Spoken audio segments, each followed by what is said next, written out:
So I'll ask the colorectal surgeons to turn on their cameras, and we'll go around and introduce them. They'll all say one or two sentences about themselves and their practice, and then we'll start asking questions about what it's like and why anyone would want to be a colorectal surgeon, a question that baffled me well into my residency until I finally saw the light. So Dr. Beatty, do you want to start us off? Sure, yeah, thanks Dr. Lippman, and thanks to the American College for putting this on. This is a great opportunity. I'm Jen Beatty, I'm a colorectal surgeon, did my training at University of Iowa and did my fellowship at Creighton University in colorectal surgery. I'm currently serving as Associate Dean of Student Advancement and Graduate Medical Education at Des Moines University. Great. Dr. Hoffman? Hi, everyone. Thanks for having me, and thanks to all the medical students who are joining this evening and watching later on. I'm Becky Hoffman. I am a colorectal surgeon currently at Geisinger Medical Center in Danville, Pennsylvania. I did my residency training at University of Pennsylvania and my fellowship at Washington University in St. Louis. Terrific. Dr. Ahrens? Hi, everybody. Thanks for having me. My name is Kerry Ahrens. I am a colorectal surgeon at the University of Pennsylvania. I did my residency training at Boston Medical Center and my fellowship at the Mayo Clinic in Rochester, Minnesota. I'm currently the program director here for general surgery as well. Terrific. Dr. Vilches? Hi, everyone. Thank you, Dr. Lippman, for inviting me to be part of this amazing opportunity. My name is Dr. Valerie Vilches. I'm originally from Venezuela. I did general surgery in Cleveland Clinic under Dr. Lippman's wing, actually, and he also passed me way to this, amazing subspecialty. And I'm currently doing my colorectal surgery fellowship in UCI Irvine. Wonderful. Well, thanks everyone for being here. So let's start with that first question that, as I mentioned, has eluded many medical students. Why would you choose to become a colorectal surgeon? So Dr. Ahrens, you want to start that one off? Why did you decide colorectal surgery of all things? You could have been anything you wanted to be. I find that it makes for fascinating dinner conversation, first of all. But I think for me, I didn't actually make the decision until maybe halfway through my residency. And for me, it was had a lot to do about what I really like to study and research. And then when I came back out of the lab into clinical practice, I really enjoyed the kinds of cases that colorectal surgeons did. Namely, they were doing a lot of minimally invasive surgeries, big cases, small cases, endoscopy, so really a depth and breadth. And then, once I got a chance to go to the meetings, I really, really enjoyed meeting the people. I think a lot of us are really into surgical education, as you can tell from this panel tonight.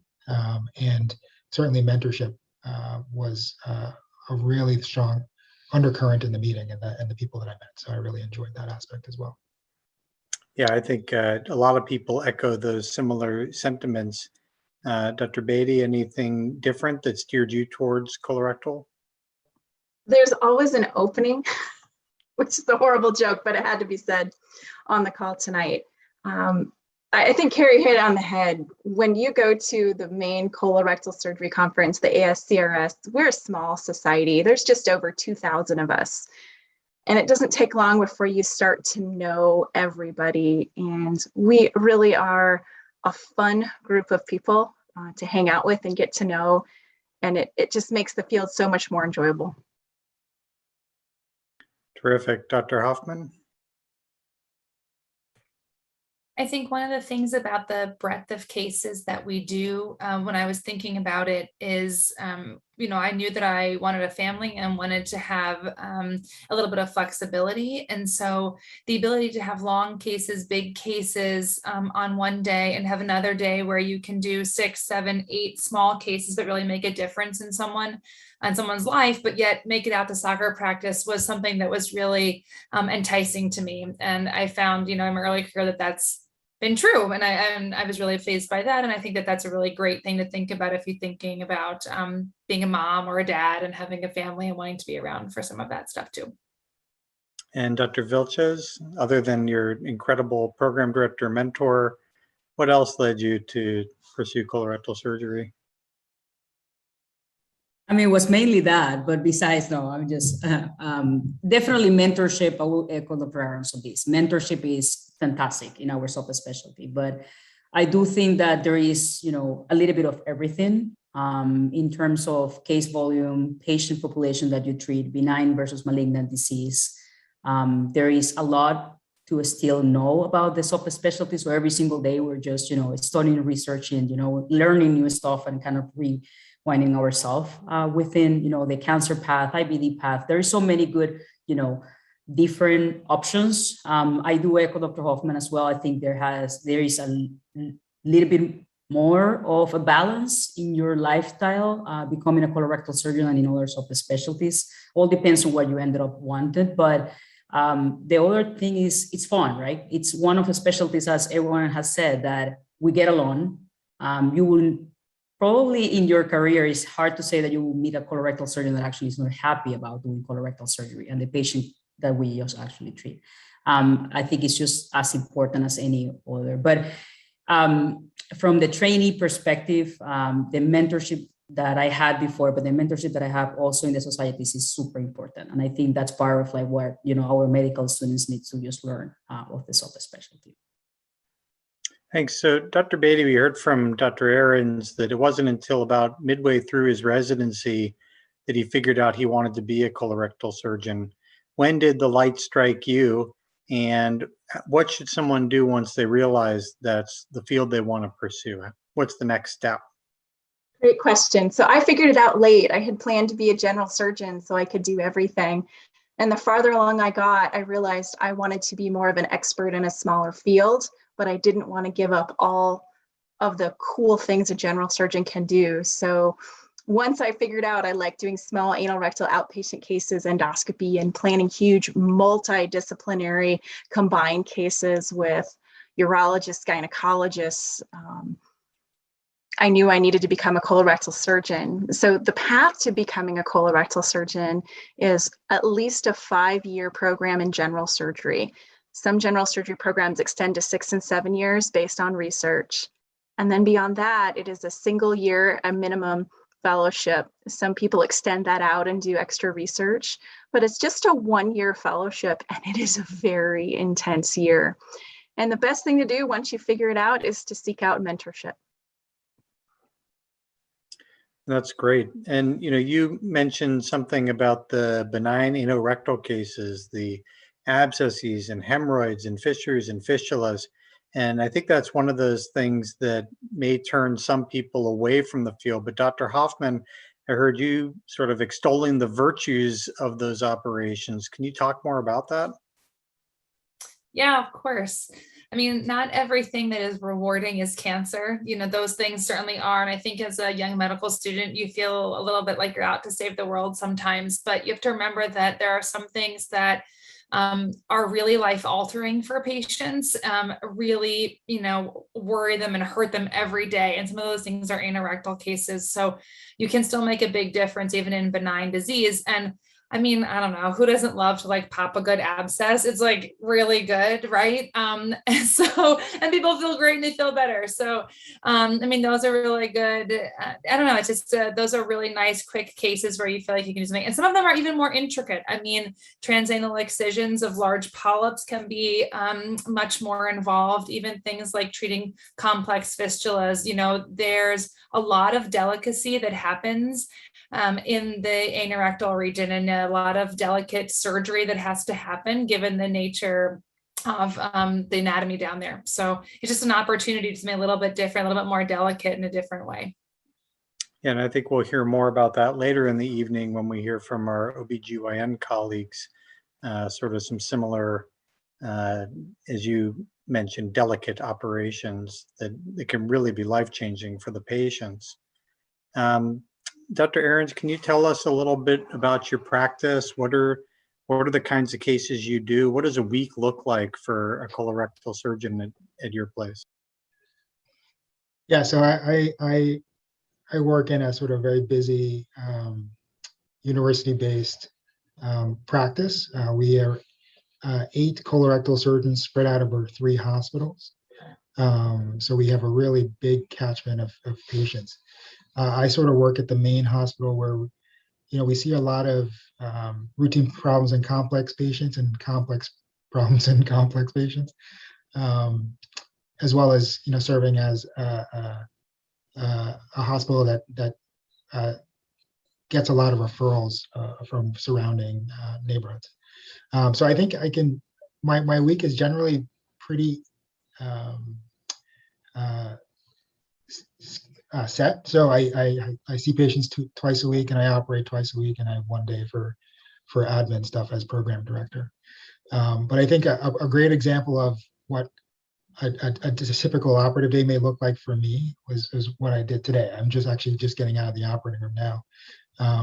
And this sort of speaks to the depth and breadth of colorectal surgery. So I did, 2 pilonidal surgery cases today. One diagnosis of an anal squamous cell cancer.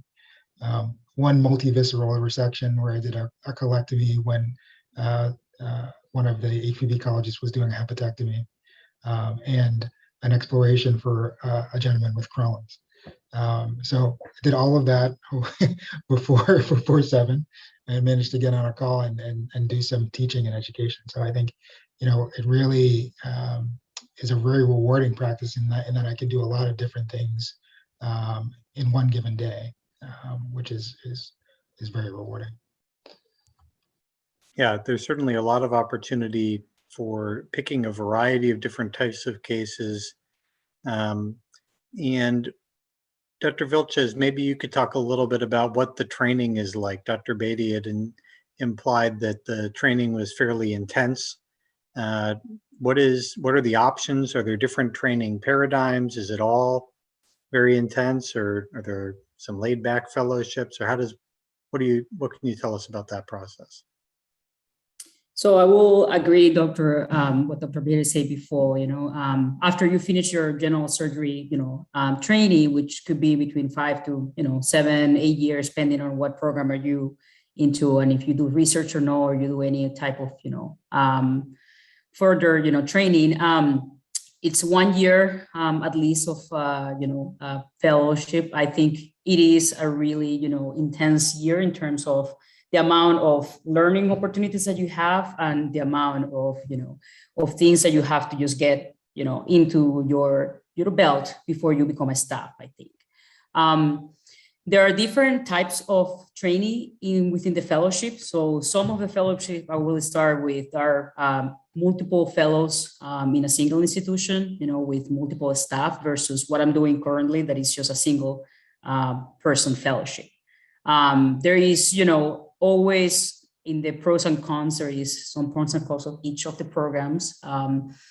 The training can depend on the amount of hospitals that you actually also kind of like take care of. Some programs you have to just rotate through a single university-based program or hospital during the training. Other trainings, you go to different hospitals or different settings. So it's kind of like a wide variety. In general, there is a certain amount of cases that everyone during fellowship needs to cover. So the expectations to just become a board certified, colorectal surgeon are the same for everyone, no matter where you got the training. There is a lot of good overlap of endoscopy, anorectal, benign and malignant disease, benign colorectal general like Crohn's disease, IBD, and, as we have discussed. So I will say that it is intense, but at the same time, it's one of the greatest, years that you can have. And I think everyone that has been in the fellowship has done. I'm doing it right now, and it is unbelievable, the amount of information, the amount of learning opportunities that you have each day. But at the same time, you already have your background as a general surgeon. So, you have some ability to talk to the patients and discuss with the patients, what is going to be the next step as general surgery. And in general surgery, depending on where you train, for sure, but the majority of the general surgeons and the general surgery programs have a robust, colorectal experience. So you have a background. But now, you get into this delicate time, right? I just scrub out of a rectal flap for a complex fistula. And, it's kind of like those moments when you realize this is why I'm here, right? This is why I just took another year to just get my skills and my my skill sets just ready for my next step as a staff. So it's a wonderful path. It takes a lot of, grit and passion. I do agree that the multidisciplinarity is phenomenal, and it depends on what you like, in terms of your training. I always say that in a single fellowship, like everyone wants a fellow. So there are some days that I just wake up and a couple of my staff called me and say, "Hey, what are you doing today? Are you scrubbing with me?" And I was like, "No, I'm in the other room." And it was like, "Oh, okay." So you want to just split yourself and say, "Oh, I wish that I could be in everywhere, in every single place at the same time, because I think that I'm missing the opportunity on the other side." But then you get into, that moment of, also you have everything. The priority is you, right? Your education and the cases and, the experience inside and outside of the OR. That being said, I train, in a place where there's multiple fellows, and the 5 at that point, we spent a lot of time in the colorectal service, and we were treated as fellows as well. And it has some pros as well, right? You have people that are, going into the fellowship with you and become your friends and your inner circle, and they're going through the same experience that you are. So you can chat about, your daily experiences, what the other staff likes, what are you getting, learning, and what are you doing well, where you think that you can do better. And sometimes I just do that, debriefing with my staff, which is really nice, but it's also kind of different. So every fellowship is kind of different in terms of the culture and the way that, things get paid. But at the same time, we all have, the same experiences, or at least in paper you have to, just in order to become a board certified. I will say that one of the things that led me, get in love with colorectal surgery was I thought, what is the thing that I actually don't want to do, in my life? And I always thought, if the worst thing that people think, oh, it's anorectal disease, for example, I enjoy doing it, what happens with the other cases that actually we all love, right? But I do agree with Dr. Hoffman, those cases that we think are just minor, or they're not as relevant as taking a cancer out, can actually, make everyone, including the life of not only the patient, but the family, right, that are around the patients and are just listening to this patient having the same problems all over and over for years, much better. So the quality of life for our patients is something that we actually get instantly, or just like immediately after we do procedures, better.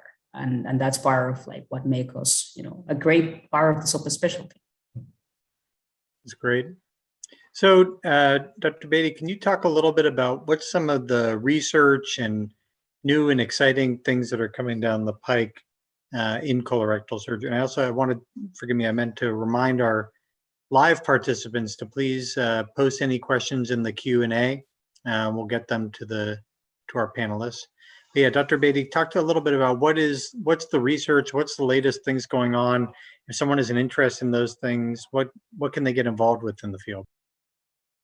Pretty much pick a topic and there's hot research going on with it. Just start with rectal cancer. That's probably the biggest thing we treat, the multidisciplinary approach. We are really carefully exploring something called watchful waiting, treating rectal cancer, starting with chemotherapy, radiation all up front, and then deciding, is that enough? Is this patient going to require a life-altering operation, including removing the entire rectum and having a permanent colostomy? Yes, we teach our patients how to live with those. But we're really trying to figure out, is that the right way? Are there opportunities for us not to do that definitive surgery and still help our patients? Inflammatory bowel disease, Crohn's, ulcerative colitis, seems like every week there's a new really long named drug ending in MAB to treat these entities, and then the role of the colorectal surgeon trying to figure out when surgery should be offered and which operation to offer. We've got a huge boom in the genetics field, looking at screening for colorectal cancers and then definitive management. Plus, if you look up pilonidal disease, you'll find 100 different operations to treat it, which might tell you there's not a perfect operation, because if there were, we wouldn't still be working on it. You find something related to the field and somebody is doing research on it. It's an exciting field, and it can feel a little hard to keep up. Thanks for that. Yeah, and certainly lots of exciting research going on and really wide open for people that have that interest. Dr. Hoffman, question from the live participants. If someone wants to go into a colorectal fellowship, is it important that they've done their residency at a university academic-based program, or can people get to that pathway through other residencies? You can absolutely get to a colorectal fellowship program from any program in the country. It doesn't have to be a university-based program. What I will say is that because we're such a cool field, I think it is getting a bit more competitive. There are people each year who don't match. So one of the things that you can do, and you should be doing from any program that you're in, no matter if you have dedicated research years or not, is to think about doing some research during that time to show your interest and to set yourself apart, and to really learn those skills, which are important no matter what you end up doing in the rest of your life or in your career. It doesn't have to be, the next question usually is, does it have to be colorectal research? And so some people, like many of us, myself included, didn't know we were going to do colorectal until a little bit later. Some of us did do research in colorectal, but the important thing is that you get those skills. People know that you can ask a question, that you can complete a project. I think it always does look a little bit better later on once you've decided to try to put yourself out there and do some colorectal research, or at least have a mentor that you're working with, but those are not all absolutes. And I think that there are programs out there for everyone. So A lot of flexibility. So everyone on our panel tonight is at major academic centers, but maybe Dr. Ahrens, you could talk a little bit about what about for people that don't want to be at a big teaching hospital, are more interested in working in regional or community settings. Is that an option for a colorectal surgeon? Yeah, I think that's both true for fellowships and for practicing colorectal surgeons. I think you'll see that, once you look at all the programs that are available, you'll have big academic programs with multiple fellows, and you'll have smaller programs with just one fellow. And the same is true when you look at the representation of colorectal surgeons within the society. There are obviously people who come from major academic centers who are doing, high impact research and education, but there are also, a lot of colorectal surgeons who are just practicing in rural settings, or even in urban settings, in smaller sort of practices or areas. So I think it really is a specialty that lends itself to training in different environments and practicing in different environments. So a lot of flexibility, a lot of options. Some people, we've only been sort of selling the specialty, but what are some of the hard parts about being a colorectal surgeon? Dr. Beatty, what do you find challenging about the job, or things that maybe you don't look forward to as much as a good abscess? That's a great question. For me, reoperative surgery is always a challenge, and reoperative surgery in the face of recurrent malignant disease is a cerebral challenge and a technical challenge, and those become long cases. And those are some of my bigger challenges with colorectal surgery. I guess on the flip side of that, I spend a lot of time educating my patients. Most of my encounters, I do most of the talking. And when I have trainees, medical students, residents, fellows with me, if they can just kind of sit behind and listen to me counsel the patients, especially on these hard things, they're going to learn a lot if I'm doing my job correctly. So I guess I love the education piece with being a colorectal surgeon, especially with these super complex decisions and cases. Yeah, that makes a lot of sense. And I'll ask we talked a little bit about some of the not so great things. What is your favorite thing about being a colorectal surgeon, Dr. Hoffman? I don't know, it's a toss up between, I love the education, both of my trainees and of patients. I think that's really awesome. I don't know, I love my colleagues. It's not funny. It's like not you think that maybe I would say something about something technical or some big operation. And yes, I have my favorite operations, but I don't know. I just love being a part of this community. I think that that was like, you know, the last thing that really threw me over into wanting to be a colorectal surgeon, because I just love everyone that I work with, and I love the community of people that I have even outside of where I practice. So I don't know if that's what you were expecting, but that's really certainly one favorite part of my job. Yeah, I think it's interesting because, you know, as Dr. Ahrens mentioned earlier, I had the same experience where the first time I went to our colorectal society meeting, that was when I knew that I'd found my place. You know, everyone was so nice, so happy to be there, so welcoming. It was really outstanding. So I hope that our medical students who are on, that we'll get past some of the distancing and be able to get back to in person pretty soon. So we have Can about, I say one more thing before you change over? I have to say absolutely. one more thing that's really cool about colorectal. This should have been another thing. It, I think, is rare that you can see before you a changing paradigm in treatment and a change like as you're going through it. And I think that right now with rectal cancer, over the last decade or a little less even, we're literally watching how we treat rectal cancer change in front of our eyes. And every time you see a patient, it's, you know, you're working through some of these new things. What's the latest data? And it's a really exciting time, I think, to be part of this specialty. So that also is part of my favorite. Now I'll let you go on. That's a perfect transition. So with that, we're going to end the colorectal part of this. And I'm so grateful to all of you for being here. Look forward to seeing you at our next society meeting, hopefully in person.